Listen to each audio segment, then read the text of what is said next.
When you walk into a house, you have 3 minutes before your emotions completely take over and you start imagining your furniture in the living room. You need to know exactly what to look for in those 3 minutes because a house can look perfect on the surface, but when you dig deeper, it's hiding red flags that can cost you $10, $20, even $50,000. I've spent 12 years in the mortgage industry. My name's Jeff Dinsmore, and I bought multiple homes. I have seen firsthand how quickly some of these mistakes can end up costing you money. In this video, I'm going to show you exactly what to look for in those first 3 minutes and what makes me walk away. The first thing that I want to look at is actually before I even step foot inside the door. It's something that most buyers just walk away from without noticing it all, and that's the foundation.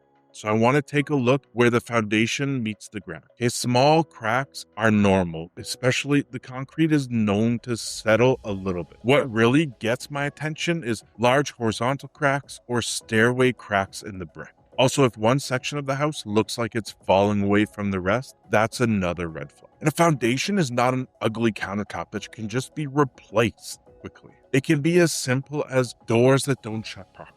Okay, to water in the basement every time it rains, to the house itself being unsafe and you having to either go through insurance or rebuild the property itself, right?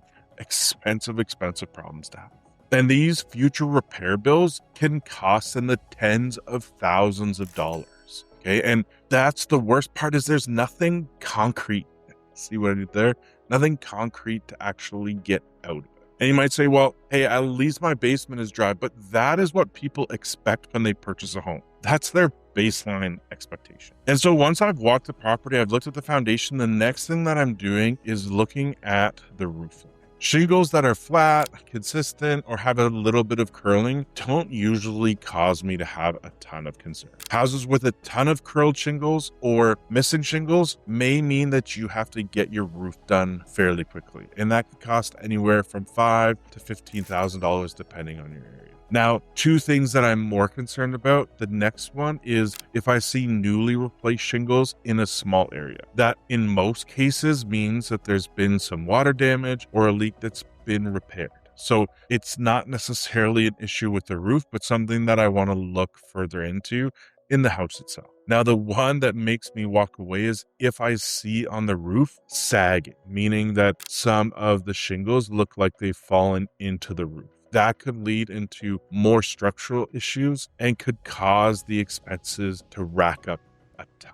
Something else I've made the mistake of multiple times and I've finally learned is while you're looking at the roof, also look at the gutters as well. Are they pulling away from the house? Are they overflowing? Or is the water that is coming from the gutters going directly into the foundation? That water has to go somewhere. So ideally, if you can go while there's rain or just after raining, that is a perfect situation to finding out all of the potential issues with the house when it comes to the gutter, the roof, and the foundation. And that brings us to our third point, and that's the second that we walk into the house. I am looking for water. I'm looking at the ceiling, the corner, the windows, trying to see if I can see any dark, discolored, some black spots, peeling drywall, fresh paint. All of these things can lead to the fact that water appeared previously. And the important thing to note is water barely shows up where it's come in. So in some cases, you may see some water in an area, but you have to understand that if you were to remove that wall, the water damage is probably larger and probably in many different spots than what's actually shown. The stain that you see, it might only be a small part of the larger problem once you actually get into the wall. And that leak might not just mean water. It can be damaged insulation or drywall or something further that's wrong inside the walls that you can't see. Doesn't necessarily make me walk away if there's one or two small issues, but it's definitely something that I want to get checked. And look, water itself doesn't necessarily have a stain associated with it. Sometimes it comes with a smell. And so the moment I walk into a house, I pay attention to how it smells as well. A musty smell can point to moisture or mold. The smell of pet urine can soak into not just the carpet or the floor, but also the subfloor and require you to replace both to get the smell out. And another thing is cigarette smoke. It doesn't just disappear when the previous owners leave. So I've learned this firsthand. I bought a house where the previous owner smoked in one room. And look, we knew it smelled like smoke, so we figured we would clean it and paint it, no biggie, right? Well, that cleaning took much longer than we expected. When we started spraying and washing the walls, tears of yellow cigarette and tar started coming out of the drywall. I think my wife counted 5 separate times that we washed and cleaned and dried the walls, expecting for that room to be clean. That one room took a day and a half, and the color on the walls went from a dark teal to a robin egg blue. That's how much yellow tar and smoke came out of that one room. And look, this wasn't enough for me to suggest that we made a huge mistake and we should have walked away, but it definitely was underestimated with how much time it would have taken for it to be done. And if we didn't do the work, the cost of cleaning that room would have been substantially more than we would have budgeted for. And look, smoke can also get into the insulation or the ductwork. It can cause more problems than just what we saw in that one room as well. It's important to note, especially if the whole house smells like smoke, that it can be even more expensive than the cleaning fee itself. And when I see and smell air fresheners or Febreze, this is also a red flag to me, just to make sure that I'm smelling deeper, looking for some of these problems that are being covered up. It might be smoke, it could be mold, it could be moisture, or something else less nefarious, but it just makes me take a second look. So be careful. Even if it smells good, understand why it smells good and make sure that you are getting to the bottom of this as quickly as you can. And look, we're looking for smells and obvious water, and a good place to go from here is to make sure you're looking at the plumbing as well. You want to look underneath the bathroom and kitchen sinks. You want to see if it's warped or if there's mold underneath or in the cabinet itself. Look for corrosion, dampness. Do you see buckets or towels that were underneath of a tap? Again, not something that you necessarily are going to walk away from, but something to take note of. The next thing you want to do is turn on the faucets and let it run for a few seconds. Does the drain end up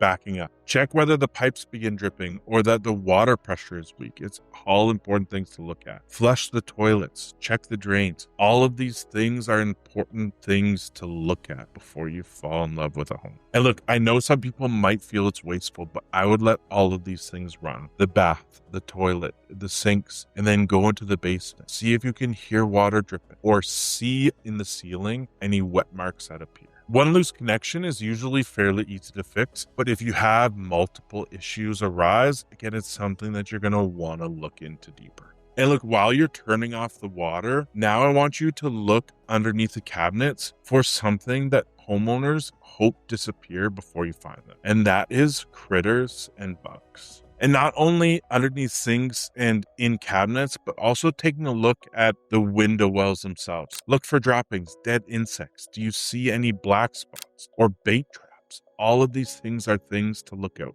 And look, I learned this myself the disgusting way. I had a tenant who had brought home produce from a place that had cockroaches. Okay, they had brought in some cardboard boxes, their produce back home. And I didn't discover that they had cockroaches until my quarterly inspection. This could have been months of reproduction before I actually noticed what was going on. And look, the tenants, they seemed oblivious and that it didn't bother them at all. But what ended up happening was we had to get in and have the whole house sprayed multiple times to get rid of all of the cockroaches. And trust me, that's not something you want to discover the second that you get the keys. Not only is it expensive and annoying, but it also delays your plan to get into the home itself. It's also important to mention that rodents can damage the property as well. Chewing wires can lead to the possibility of electrical fires, spreading disease, or nesting in the insulation can cause problems with your house. Rodents can also keep you up at night.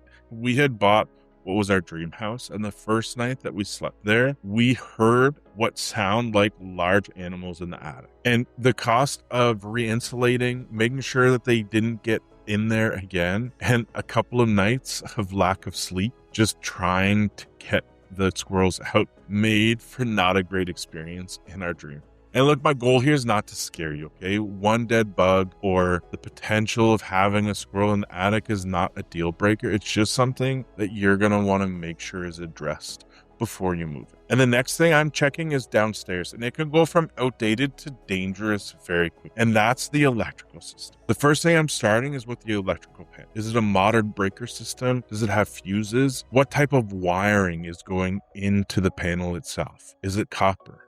Is it aluminum? I'm also looking around the basement and the main floor. Are there loose wires? Do I see scorch marks? All of these are potential issues hiding behind the walls. Some won't buy a house with aluminum wiring. Some will. It's a personal preference. Aluminum can be more dangerous because it can expand and contract. But if you have the right receptacles, it usually isn't an issue. But again, it does make some people walk away. Something that banks, insurance providers, and a lot of buyers will walk away from is knob and tube wiring. Knob and tube wiring looks like separate wires that go through small porcelain knobs and tubes. And like I said, it's not just an electrical problem. Insurance companies are very hesitant to provide insurance for this type of wiring. It could be dangerous, can cause a lot of fires.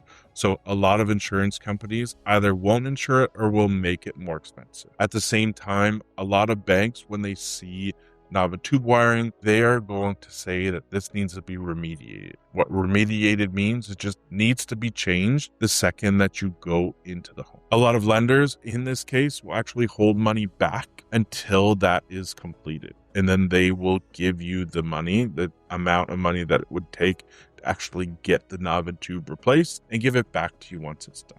But here's the problem. Knob and tube wiring requires you to open up a ton of walls. And once you start opening walls, it can lead to seeing more problems than you expected. So although you might get a quote for replacing knob and tube wiring, the other things that you can't see can be much more expensive. Again, if you're super handy or if this doesn't concern you, that's fine. For the average person, a lot of people do walk away from a property that does have knob and tube wiring.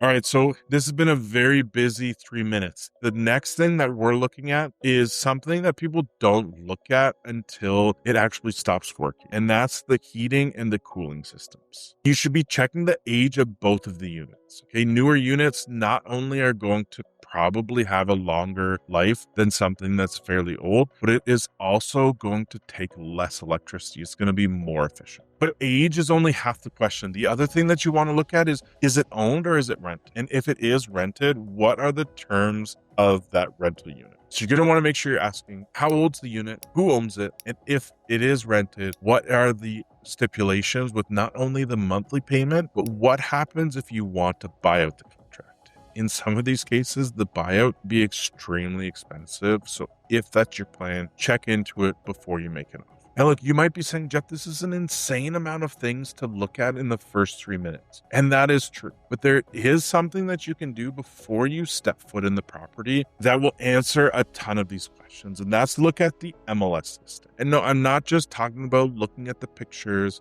looking at the square footage, all of the information on what type of heating system, okay, what type of electrical. How old's the furnace? Is it rented? Is it owned? These things should be in the MLS system. What you're doing when you walk into a house is verifying that information, not necessarily finding all of it out by scratch. Now, there's part of that MLS listing that could actually cause problems that people don't understand. That's the description. So I had a client who was buying an older house. And look, it needed cosmetic updates. The kitchen and bathroom needed to be redone, but they were happy to do the work. The problem was that the listing realtor said that this would be a great opportunity to tear down and to develop into something amazing. It could be redeveloped into an 8 to 10 unit building. And look, my client had no intention of tearing it down. They wanted to do some renovations and then live in the home. Well, to add insult to injury, the listing agent said that this property was as is where is. And so it's important to know some of the keywords that lenders will look for that may cause them to add extra scrutiny or add some red flags to your mortgage application. Words like land value only, or handyman special, or tear down, or even just as simple as is, can lead mortgage companies asking more questions than you really want them to ask. So before you make the offer, have the MLS listing reviewed with a mortgage broker or someone from your bank to make sure that there is no red flags before you put an offering on those properties. The purpose of the first 3 minutes is not to inspect the entire home. It's to get an understanding of what the property looks like. First and foremost, take a look at the MLS listing before you book a showing. Then when you get there, look outside at the foundation and the roofing. Once you get inside, make sure you're using your nose for the smell, looking around for water damage, not only on the ceiling and the walls, but also under the sink as well. Take a look at the plumbing, the electrical, and the HVAC system. That's the heating and the cooling. And make sure that all of those look half decent for you. On top of that, avoid rodents or cockroaches. And if you do see either of those two things, make it a condition that that's remediated before you enter into a buying situation. These are the things that I have made so many mistakes, and I've seen clients do a lot of the same, and this made me want to create this video for you so that you could eliminate at least some of the mistakes that I have made. What is something else that you have made a mistake on your first home buying purchase? If you're not a first-time home buyer, put it in the comments just so other people can learn from you. Once again, thank you. My name's Jeff Dinsmore. Like and subscribe.